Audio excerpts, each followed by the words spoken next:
That structure was an eyesore, and frankly, it was on community property. So the board did what the board is empowered to do. That was Corinne Falk. Standing on my gravel at 6 in the morning in a magenta blazer and white kitten heels, telling me why a track loader had crushed my late husband's workshop into splinters. She had a manila folder under one arm and a phone in her other hand, and she said it the way a person says a thing they have rehearsed in the mirror. I am Glenna Voss. I am 61 years old. I spent 31 years as a licensed land surveyor under contract to the county out here in the foothills, and I own 4.5 acres at the dead end of a gravel lane, where the subdivision runs out and the national forest begins. The shed Corinne flattened sat on a long, narrow tongue of that land, and here's the part she did not know, the part I want you to hold on to, while I tell you the rest, because it changes everything that comes after. I surveyed this entire subdivision myself, back when it was raw timber, developer's daydream. I set the iron in the ground with my own hands. I knew exactly where. Every line fell down to the inch. And the strip my husband's shed stood on was never, not for one day, inside the boundary Corinne thought she controlled. She just had not checked. She never checked anything. If a woman in heels stood on your land at dawn, beside the wreckage of the place your husband had built, board by board, and told you it had been hers to destroy, what would you have done? I will tell you what I did. I poured a second cup of coffee, and I went and found my old field book. Let me back up, because the dawn was not the beginning. The beginning was 4 years before that, on a Thursday in early autumn, when I first met Corinne Falk at a folding table in the Quail Hollow Estates clubhouse. The subdivision is called Quail Hollow Estates, which is a generous name for 41 lots, strung along 3 gravel lanes against the toe of the mountain. The developer who built it went broke before he finished, sold off the remaining lots to whoever would take them, and the homeowners association that got left behind was for 15 years 4 retirees who met twice a year to argue about the cost of grading the main road. My husband, Danny, and I bought our lot in the spring before the development was even platted. I was the surveyor of record. That is how we found the place. I drove the line for the developer, walked every foot of it, and at the far end, where the lots petered out into a strip of leftover ground the developer did not want, I stopped, and I told Danny, this corner, this one, with the creek behind it and the forest on 2 sides. We bought 4.5 acres. The subdivision proper, the part the HOA covered, was the platted lots. Our place was the last platted lot, plus a remnant parcel, an irregular tongue of ground that the developer carved off and sold to us separately, because it was too steep and too narrow to make a lot out of 2 deeds. One for the remnant. I recorded both myself at the county this same afternoon because that is the kind of thing a surveyor does without being told. The remnant ran along the creek, and it widened out into a flat shelf of ground about 90 feet back from the lane. And that shelf is where Danny built his shop. He built it the summer our daughter graduated. It was not a shed, not really, though the county called it an accessory structure, and Corinne called it an eyesore. It was 24 by 30, post frame, a real concrete floor. He poured himself a wood stove, a workbench he had milled out of a windfall cedar. He fixed small engines in there for half the county. He restored a 1949 tractor in there over 3 winters. He died in there on a Tuesday in February, of a heart that quit between one breath and the next while he was sweeping the floor. And I found him with the broom still in his hand and the stove still warm. So when I tell you what that building was, understand that the word eyesore did something to me that morning on the gravel that the bulldozing itself had not yet done. I am getting ahead of it. 4 years earlier, the clubhouse, the folding table, the HOA had a new president. The old retirees had aged out or moved, and the board had been taken over by Corinne Falk and 2 people she had recruited, and they had a plan to, in Corinne's words, elevate the community.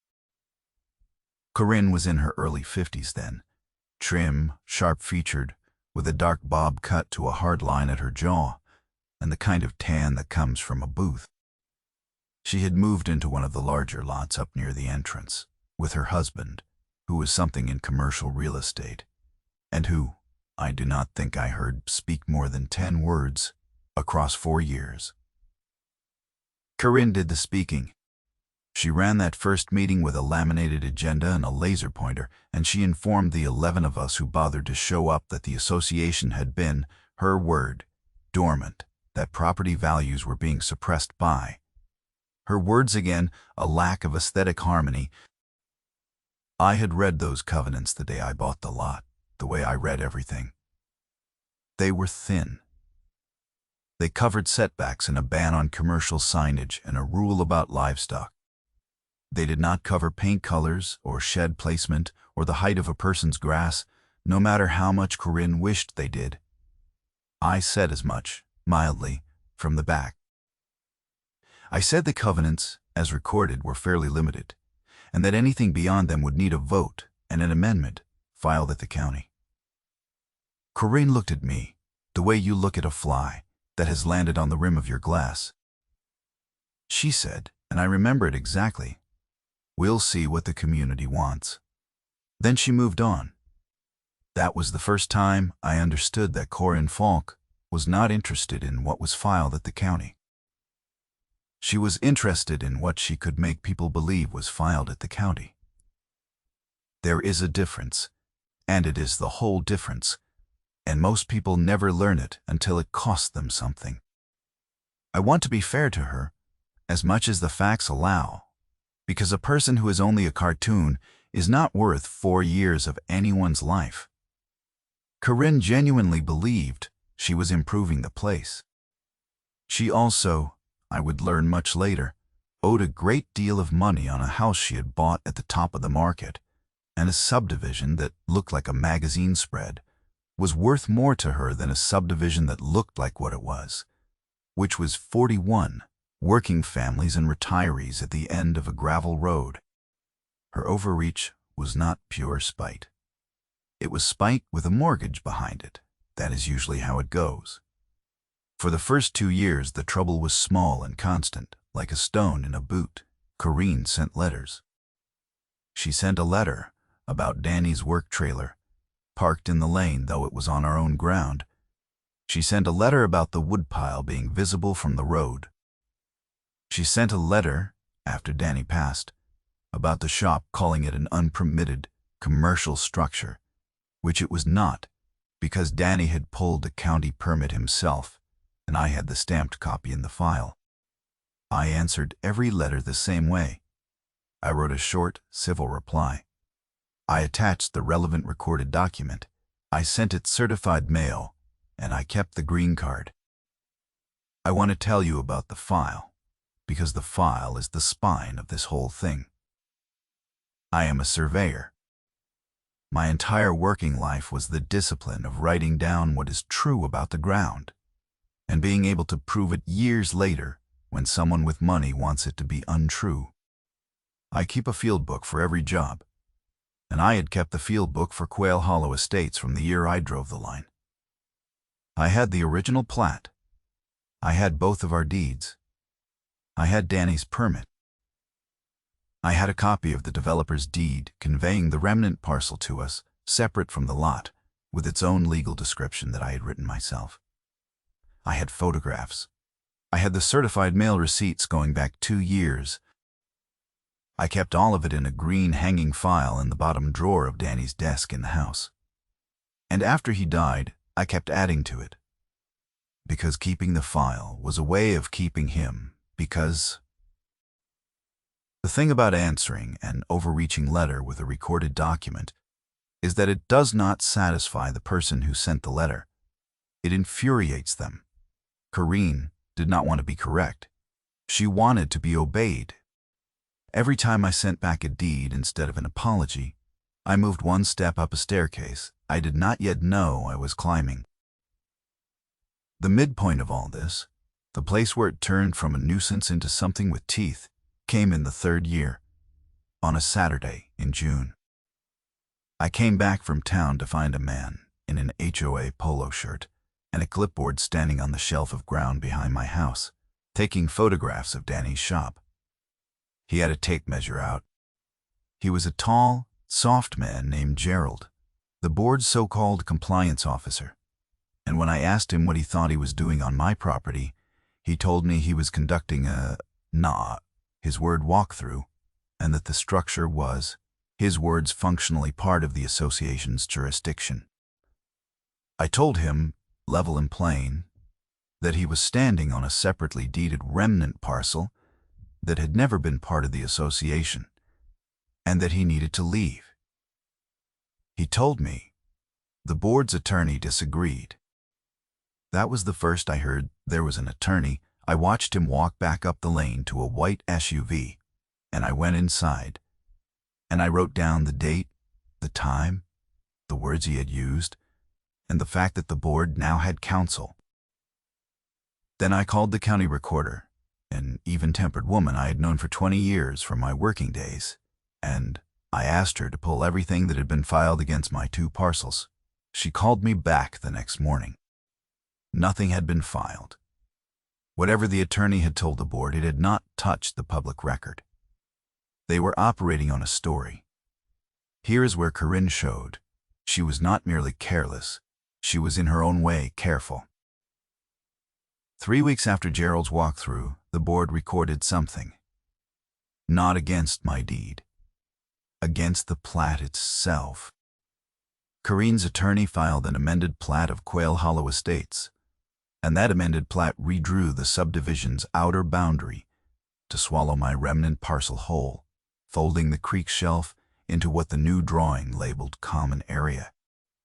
It was signed by a surveyor I had never heard of, a man with a license out of a city 200 miles away, and it was stamped and recorded and made to look exactly like the kind of document I had spent my life producing.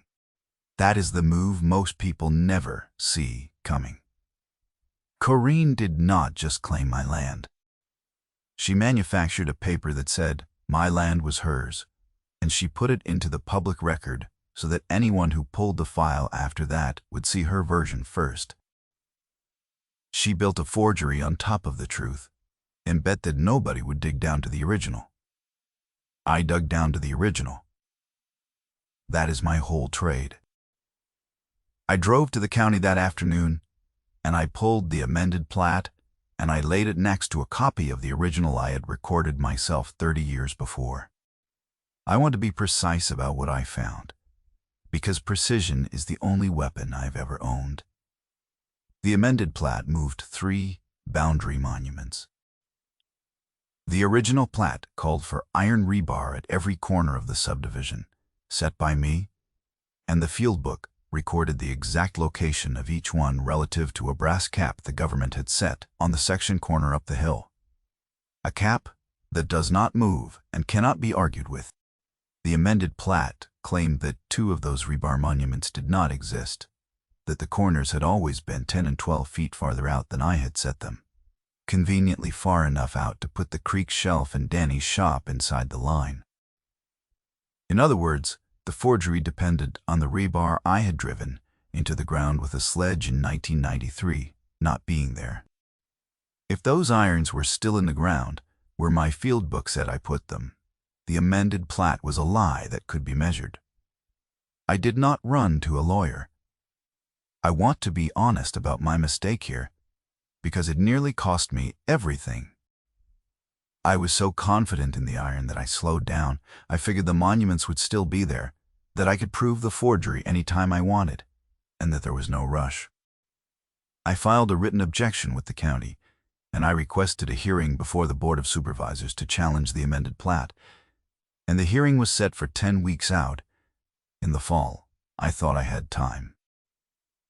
I thought the record would protect the iron, the way the iron protected the record. I had forgotten that Corinne did not fight on the record. She fought on the ground. And the ground was something she could change with a machine in the dark. It was a Wednesday in early September. The night before I went to bed, thinking the worst thing in my life that month was a hearing 10 weeks away. I had been out at the shop until late. I had been going out there most evenings since Danny passed, just to sit by the cold stove and look at the half-finished birdhouse he had clamped in the vise and never come back to. I locked it around 10. I went to bed.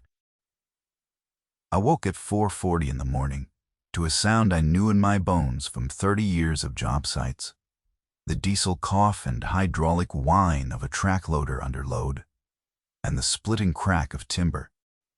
I came off the porch in my robe and boots with a flashlight, and in the gray light before dawn, I saw the machine on the creek shelf, 90 feet behind my house, and I saw Danny's shop, already down, the post frame snapped and folded inward, the wood stove on its side in the dirt, and a man at the controls of a loader, swinging the bucket back for another pass.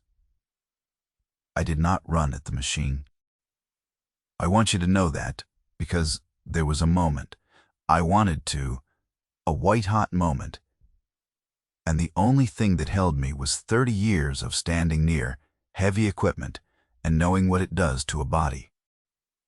I stood at the edge of the light and I yelled and I waved the flashlight until the operator saw me, and he killed the engine. And into that ringing quiet, I heard my own breath. And I heard Corinne's voice from up by the lane saying, "Keep going, it's authorized." The operator did not keep going. He climbed down. He was a young man, maybe 30, in a hooded sweatshirt, and even in the bad light, I could see he had gone pale. Because there is a difference between a demolition job and an old woman standing in her robe at the wreck of something. His name, I would learn, was Reyes.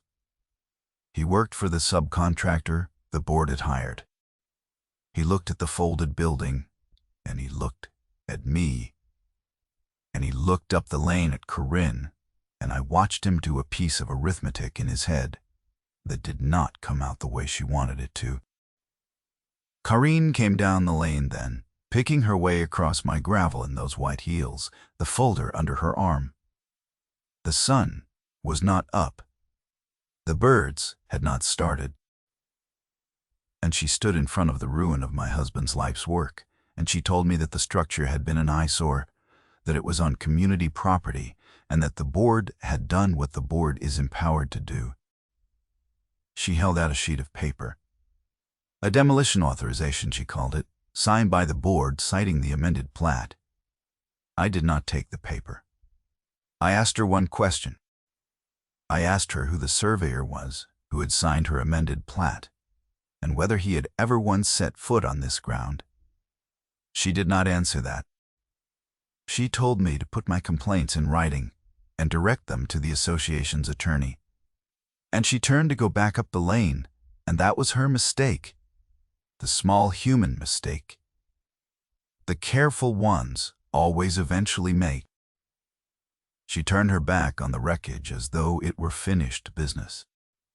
And Reyes, the operator, who had been standing there the whole time holding his own work order, watched her walk away. And he said, quiet, almost to himself, "She told us the survey was done. She told us a surveyor walked it last week and marked the corners." I asked him to say that again. He did. He told me the subcontractor had been promised that a licensed surveyor had walked the parcel within the week and physically marked the new boundary corners with stakes and flagging, and that the demolition was inside those marks, and that he had the email that said so because his boss had forwarded it to him so he would know where the line was.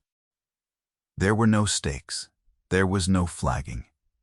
I had walked that shelf the evening before, and the ground was bare. No surveyor had walked it, because the only surveyor who had ever set the corners of this subdivision was standing in front of him in a robe, and she had set them 80 feet from where the loader was parked. I told Reyes gently that he had done a thing he could not undo, but that he had also just told me something that mattered very much, and I asked him for his name and his employer's name, and I wrote them down with the same pencil I write everything down with. Then I went inside, and I called the sheriff's office, not to scream, but to make a report, calm and dated and exact, of a demolition carried out before dawn on a separately deeded parcel against which nothing was filed. This is the black part of the story, and I will not rush past it, because it would be false too. The deputy who came out was a steady man named Hollis, and he walked the wreckage with me in the early sun, and he was kind, and he was also constrained, and he told me the truth I did not want to hear. He told me that the board had a recorded, amended plat showing the shelf as common area, and a demolition authorization signed by the board, and that on paper, on the public record as it stood that morning, this looked like a community association removing a structure from its own common ground. He told me that the document I kept saying proved otherwise, the original plat, was a 30-year-old drawing that the newer amended plat appeared to supersede. He was not taking Corinne's side, he was telling me what the paper said. And the paper, that morning, said she was right. I stood in the wreck of Danny's shop with Deputy Hollis, and I understood fully for the first time what Corinne had built.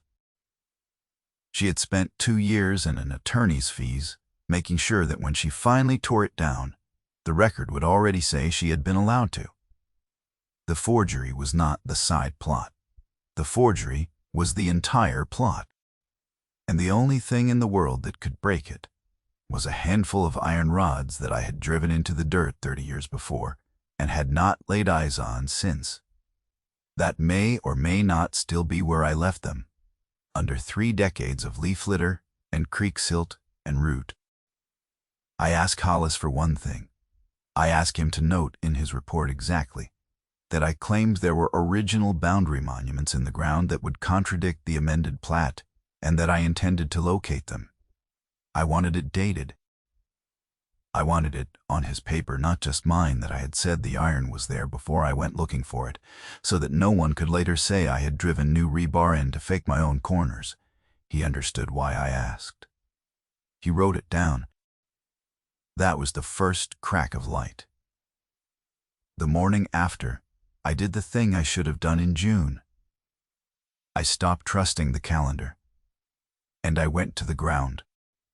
I called the county recorder again, my old friend, and I asked her to certify a clean copy of the original recorded plat and my field book of record, the one I had filed with the county at the close of the job in 1993, which meant the locations of the monuments were not just in my private notebook, but in the public archive.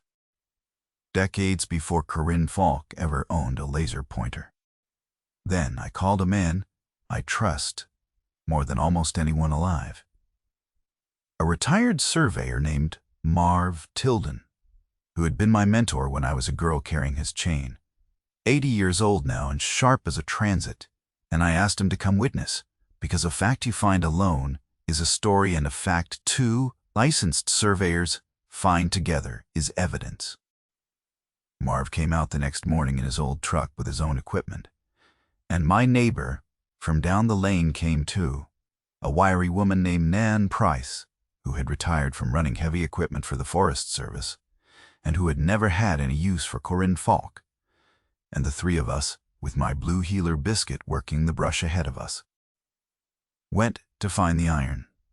We started from the brass cap on the section corner up the hill, the government monument that does not move, because that is where every honest survey starts, from a thing nobody can argue with. From the cap, my field book gave a bearing and a distance to the first subdivision corner. Marv ran the instrument, and I held the rod, and Nan kept the tape true. And we walked the line down through the timber and at the distance my 30-year-old notes called for. Under a hand's depth of duff at the base of a fir that had been a sapling when I set the corner, Biscuit started digging, and Nan went down on her knees with a trowel. And there it was. Iron rebar capped, my license number stamped into the aluminum cap, green with age, exactly where the book said, to the inch. I am not ashamed to tell you I had to sit down on a log. 30 years. The tree had grown around it, and it had waited for me. We found the second one an hour later, and the third by noon. All three of the corners the amended plat claimed did not exist. All three within an inch of where my recorded field book placed them. All three 8 to 12 feet inside the line Corinne's forged plat had drawn. We dug each one out just enough to photograph the cap with the license number, and we left them in the ground undisturbed, and Marv shot the position of each with his own instrument and signed his own field notes as an independent licensed witness, and Nan signed as a lay witness to the recovery. And I had Deputy Hollis's report from the day before that said I had claimed the iron was there before I dug. The chain was complete. Brass cap to rebar to recorded plaque to 2 licensed surveyors to a sheriff's timestamp. There was no gap in it for Corinne to put a finger in. Danny's shop was on my land. It had always been on my land. And now I could prove it from the ground up with iron that had been waiting in the dirt since before Corinne Falk ever heard of Quail Hollow. I did not call Corinne. I did not call her attorney to crow. There is a kind of person who, having found the iron, drives straight to the enemy to wave it in her face. And that person usually loses because she gives the enemy time to invent a new story. I did the opposite. I went quiet.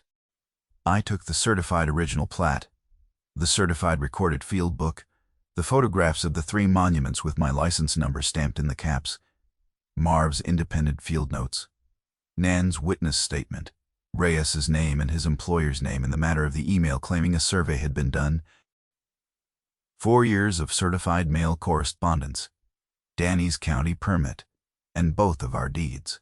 And I built a binder. One binder, tabbed and indexed. Every page a document that existed in a public record or under a licensed seal. And I waited for the hearing that was already on the calendar. The one I had requested back in June to challenge the amended plat. Now 10 days out. In those 10 days, Corinne did not sit still either. And I want to give the devil her due, because an antagonist who does nothing is no antagonist at all. She found out somehow that I had been in the timber with another surveyor, because Nan's truck up my lane is the kind of thing that gets noticed in a place like ours. And she moved to protect. Her attorney sent me a letter, certified, claiming that the amended plat was a final recorded instrument that could not be collaterally attacked, that my so-called monuments were unverified, possibly recently placed, and that any attempt to dig on what was now association common area would be treated as trespass and destruction of association property. She had, in other words, tried to make the very act of finding the iron into a crime. She had also, I learned later, gone to the surveyor, who signed her amended plat and gotten him to write a letter, doubling down, certifying again that the corners were where his plat said, and that no other monuments existed. She was not folding, she was reinforcing. She had built a wall of paper, and when she saw me coming, she built it higher. It was a good wall. It would have held against almost anyone. It did not account for the fact that the woman coming for it had set the original corners herself and had recorded the proof 30 years before there was anything to forge. The hearing was on a Tuesday morning in the fall, in the county supervisor's chamber, a plain room with a long bench and folding chairs and a flag in the corner. It was not a courtroom, and I was glad of it. I have always trusted plain rooms more than grand ones. Corinne came in a cream suit with her attorney, a brisk younger man with a leather folio, and her tame surveyor, the one with the city license, sat behind them. The chamber filled up more than I expected. Word had gone around the subdivision about the shed that got bulldozed in the dark, and a dozen of my neighbors came and sat in the folding chairs, including Nan and including Ray as the loader operator, who came on his own and sat in the back with his cap in his hands, which told me he had finished the arithmetic he had started in my driveway. Karin's attorney went first. He was good. He laid the amended plat on the overhead, and he walked the supervisors through it, smooth as oil, the recorded instrument, the licensed seal, the board's authority over common area, the unfortunate but lawful removal of an encroaching structure. He said the word encroaching 4 times. He said his client had acted in good faith on a recorded survey, and that my objection was an old woman's sentimental attachment to a 30-year-old drawing. He sat down. It was a strong case. If I had been on that bench hearing only him, I might have believed it. Then it was my turn, and I want to tell you exactly how I did it. Because how you deliver a true thing matters almost as much as the thing being true, and because the temptation in that chair is to make a speech, and a speech would have lost it. I did not make a speech. I am not a lawyer, and I did not pretend to be. I asked the chair for permission to approach the overhead, and I put up one document, not the binder. One sheet. The brass cap tie sheet from the government section corner. The fixed point. And I said plainly that every survey in the county, including the one Corinne's man had signed, was required to begin from this point, because it is the one point of agreement that cannot be moved. Then I asked Corinne's surveyor, who was sitting right there, a single question, through the chair. I asked him to state for the record the bearing and distance his amended plat used from the section corner to the first disputed monument. He did not want to answer. His license was on that plat. After a moment, he gave a number. Then I put up the second sheet. My recorded field book page from 1993, certified by the county that morning, with the bearing and distance from the same section corner to the same corner, in my hand, recorded 3 decades before. The numbers were 11 feet apart. The room was very quiet. I did not raise my voice. That is the part the voice work cannot teach you. The discipline of going quieter exactly where a smaller person would go louder. I said that one of these 2 documents matched the iron in the ground and one did not, and that the iron could be checked by anyone in the room with a tape because it was still there. And I put up the photographs, the 3 rebar caps with my license number stamped into them, green with 30 years, the fir root grown around the first one. I said the caps could be read with a hand lens. I offered to walk every supervisor up the hill that afternoon and put their own hands on the iron. Then I sat down. That was all. I did not say the word forgery. I did not have to. I had laid the true line next to the false one and let the 11 feet say it. Karin's attorney rose to object, to say the monuments were unverified. And that is when the morning turned, because the chair asked the obvious question, the question I had built the whole binder to make inevitable. The chair asked Corinne's surveyor whether he had personally located and verified in the field that no other monuments existed before he certified his amended plat. There was a long pause. The man looked at his own attorney, and his attorney looked at the floor, and the surveyor said finally that he had prepared the amended plat from existing records, a site visit, and the chair asked him whether the site visit had included excavating for monuments at the recorded corner positions. He had not dug. He had certified that my iron did not exist without ever once putting a trowel in the ground where the record said it was. Marv Tilden stood up. then 80 years old, and asked the chair for 2 minutes as an independent licensed surveyor of record in the county. And the chair gave it to him, and Marv said, in the flat way of a man who has testified to ground truth for 50 years, that he had personally recovered all 3 monuments 2 days prior, that they bore Glenna Voss's recorded license number, that their positions matched the recorded field book to within an inch, and that in his professional opinion, the amended plat was not a survey at all, but a drawing made to a desired result. Then he sat down too. I have stood at a lot of property lines in my life and watched a lot of people realize that the ground does not care what they wish. I watched it happen to Corinne Falk in a folding chair in a plain room. She did not shout. The shouting was all behind her now. She went still and white, and she leaned over and said something hard and fast into her attorney's ear. And he shook his head once, and she understood from that small motion that the wall of paper she had built was already coming down and that he was not going to die on it with her. The Board of Supervisors did not decide the whole thing that morning, because that is not how it works, and I would not want you to think a real fight ends as clean as a movie. They did 2 things before they recessed, though. They voted to suspend the amended plat, pending a court-ordered resurvey, which any honest resurvey would resolve in a day because the iron was in the ground.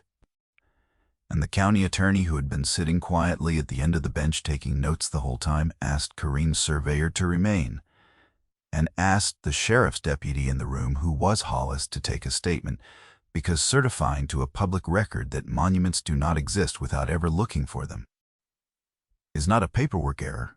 It has another name, and it is the kind of name that follows a professional license to its grave. The rest came over the following months, the way these things actually come, slow and procedural and sure. The court-ordered resurvey found my 3 monuments exactly where Marv and I had photographed them, and ordered the amended plat vacated and the original boundary restored, which put Danny's shop, or the ground it had stood on, back inside my deed where it had been since before any of them arrived. The amended plat was struck from the record. The surveyor who signed it surrendered his license, rather than face the Board of Registration, and the last I heard, he was no longer practicing in this state or any other.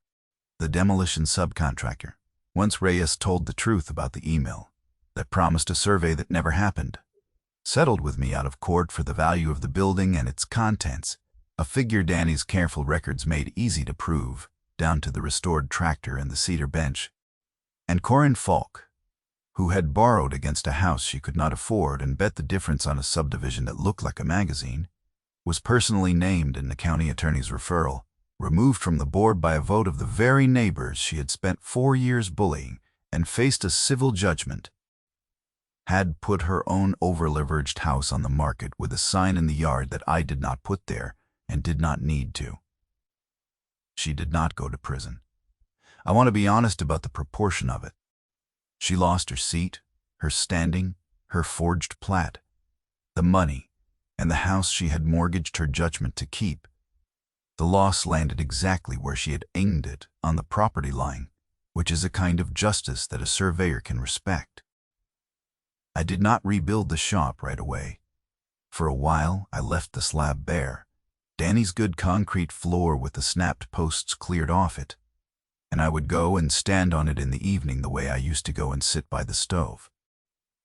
Nan Price helped me clear the wreckage with her own loader, the right way, in daylight with permission, and Biscuit slept on the warm concrete in the afternoon sun.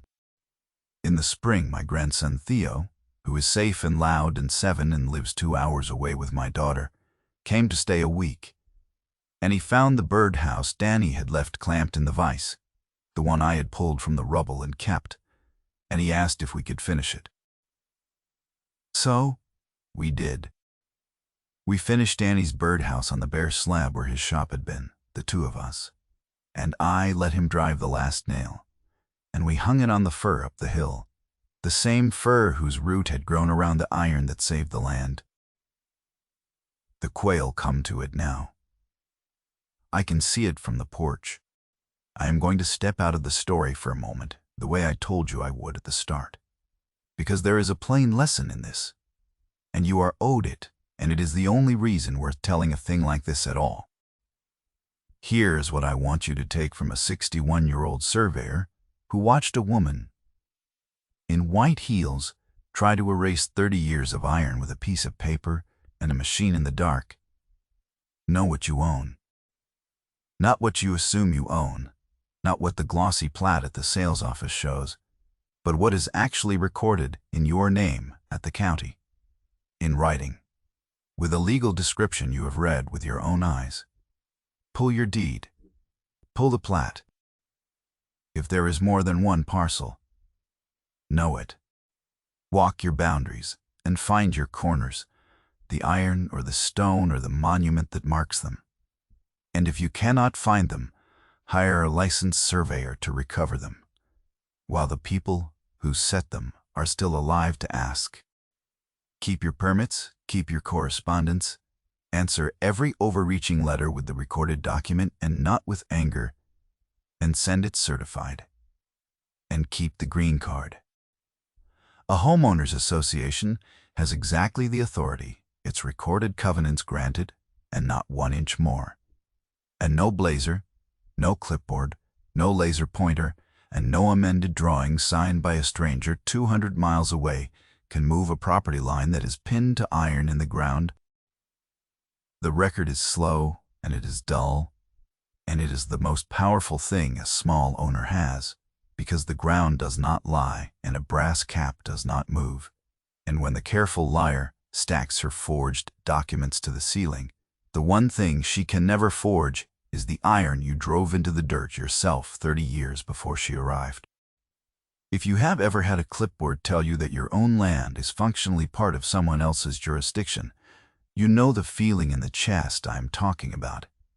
And I would be glad to hear how it went for you. So leave a word about it if you are inclined. And if these long stories of small owners standing on their deeds are the kind of thing you want more of, you know what to do to find the next one. And there will be a next one. The next time I will tell you about a man up the valley who woke to find the association had quietly voted itself an easement straight across his pasture to a lake he thought was his, and how a single survey stake, an offense his grandfather built on the true line, undid a year of secret meetings in a single afternoon. That is a story for another evening, though. For now, the birdhouse is on the fur, the quail are at the feeder, and the iron is still in the ground right where I left it, right where it has always been. Mind your corners. They will be there when you need them.